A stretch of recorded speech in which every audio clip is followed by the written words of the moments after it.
25 ნოემბერს პირველ საათზე მაშინ როდესაც ჩვენ ქალებს უამრავი გადაუდებელი საქმე გვაქვს ჯობია რომ ერთად შევიკრიბოთ და გავაპროტესტოთ ძალადობა. არ არის სწორი, როცა ამბობენ, რომ ძალადობა ოჯახში მხოლოდ ოჯახის საქმეა.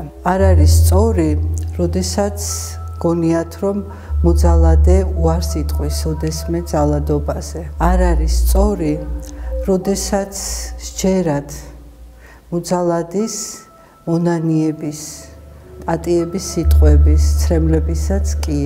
ეს უბრალოდ საშუალებაა მოძალადისთვის, რომ სხვერპლი დაიმორჩილოს.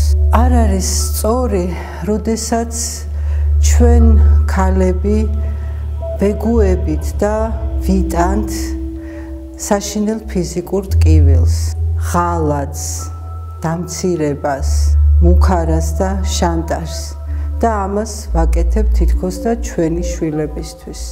ყველაზე მეტად ასეთ სიტუაციაში ბავშვები ზიანდებიან. ამიტომ თუ გვინდა რომ ამ ყველაფერს თავი დავაღწიოთ, დავძლიოთ ჩვენს თავში შიში, გავერთიანდეთ და გავაპროტესტოთ ძალადობა. ძალადობა არის დანაშაული.